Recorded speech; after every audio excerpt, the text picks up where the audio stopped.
மத்திய அரசின் பல்வேறு துறைகளில் உள்ள 10 இணை செயலாளர்கள், 35 இயக்குநர்கள் மற்றும் துணை செயலாளர்கள் என 45 அதிகாரிகள் பணியிடங்களை லேட்டரல் என்ட்ரி எனப்படும் நேரடி நியமனம் மூலம் ஒப்பந்த அடிப்படையில் நியமிக்க மத்திய அரசு பணியாளர் தேர்வாணையம் அறிவிப்பு வெளியிட்டது.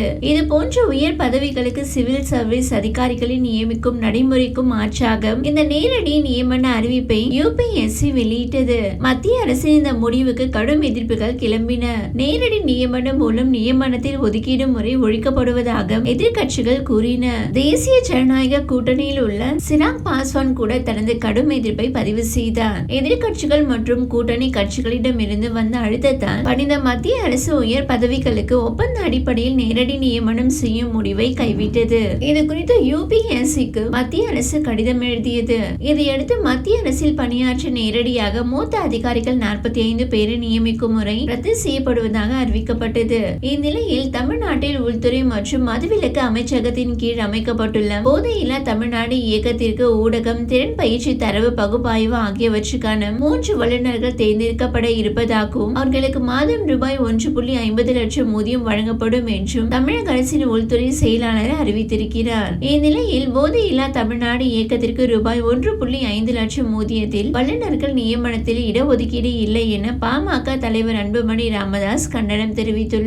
இது தொடர்பாக அவர் பதிவிட்டுள்ள ட்வீட்டில், தமிழ்நாட்டில் உள்துறை மற்றும் மதுவிலக்கு அமைச்சகத்தின் கீழ் அமைக்கப்பட்டுள்ள போதையில்லா தமிழ்நாடு இயக்கத்திற்கு ஊடகம், திறன் பயிற்சி, தரவு பகுப்பாய்வு ஆகியவற்றுக்கான 3 வல்லுநர்கள் தேர்ந்தெடுக்கப்பட இருப்பதாகவும் அவர்களுக்கு மாதம் ரூபாய் 1.50 லட்சம் ஊதியம் வழங்கப்படும் என்றும் தமிழக அரசின் உள்துறை செயலாளர் அறிவித்திருக்கிறார். இந்த பணிகளுக்கு இடஒதுக்கீடு இல்லை, வயது வரம்பு இல்லை, எந்த அடிப்படையில் வல்லுநர்கள் தேர்ந்தெடுக்கப்படுவார்கள் என்ற எந்த விவரமும் அறிவிப்பில் இடம்பெறவில்லை. சமூக நீதிக்கு எதிரான இந்த அறிவிப்பு கண்டிக்கத்தக்கது. ஓராண்டுக்கு ஒப்பந்த அடிப்படையிலான பணிதான் என்றாலும் ஒப்பந்த காலம் நீட்டிக்கப்படலாம். மாதம் ரூபாய் 1.50 லட்சம் என்பது தமிழக அரசின் துணை செயலாளர் நிலையிலான பணிக்கான ஊதியமாகும். இவ்வளவு முக்கியத்துவம் வாய்ந்த பணியிடத்தை இடஒதுக்கீடு இல்லாமல், போட்டி தேர்வு இல்லாமல் நிரப்புவதை ஏற்றுக்கொள்ள முடியாது. ஆட்சியாளர்களுக்கு வேண்டியவர்களுக்கு கொல்லைப்புற வழியாக அரசு பணியை வழங்குவதற்காகவே இந்த ஆள் தேர்வு நாடகம் அரங்கேற்றப்படுவதாக சந்தேகிக்க தோன்றுகிறது.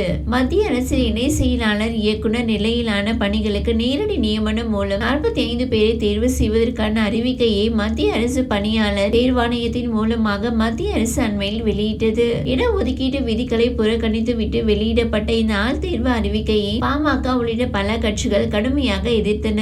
தமிழக முதலமைச்சர் MK ஸ்டாலினும் கடைசி நேரத்தில் எதிர்ப்பு தெரிவித்தார். இறுதியில் இந்த ஆள் தேர்வு அறிவிக்கையை மத்திய அரசு திரும்ப பெற்றுக் கொண்டது. இடஒதுக்கீடு இல்லாத மத்திய அரசு நேரடி ஆள் தேர்வு முறையை முதலமைச்சர் MK ஸ்டாலின் எதிர்த்தது சரியான நிலைப்பாடு. பாமகவின் அதே நிலைப்பாட்டை எடுத்ததற்காக அவரை பாராட்டுகிறேன். ஆனால் மத்திய அரசு செய்ததை விட மிக மோசமான சமூக நீதியை, இடஒதுக்கீடு இல்லாமல் தாங்கள் விரும்பியவர்களை தேர்வு செய்யும் வகையில் ஆள் தேர்வு அறிவிக்கையை தமிழக அரசு வெளியிட்டது எந்த வகையில் நியாயம்? இந்த சமூக அநீதியை முதலமைச்சர் ஆதரிக்கிறாரா அல்லது தமக்கு தெரியாமல் நிகழ்ந்து விட்டது என்று தட்டி கழிக்க போகிறாரா? ஓராண்டுக்கான ஒப்பந்த பணிதான் என்று கூறி இந்த சமூக நீதி படுகொலையை தமிழக அரசு நியாயப்படுத்த முடியக்கூடாது. ஒப்பந்த பணிகளாக இருந்தாலும், தற்காலிக பணிகளாக இருந்தாலும் அதில் இடஒதுக்கீட்டு முறை கண்டிப்பாக பின்பற்றப்பட வேண்டும். ஆனால் தமிழக அரசு தொடர்ந்து இந்த கொள்கைக்கு எதிராக செயல்பட்டு வருகிறது. தமிழக அரசின் பல துறைகளில் இடஒதுக்கீட்டு முறையை பின்பற்றாமல் ஆலோசகர்கள், சிறப்பு பணி அதிகாரிகள் என்ற பெயரில் ஆட்சியாளர்களுக்கு வேண்டிய பலர் அதிக ஊதியத்தில் நியமிக்கப்பட்டு வருவதாக தமிழ்நாடு தலைமை செயலக சங்கம் குற்றம் சாட்டியிருக்கிறது.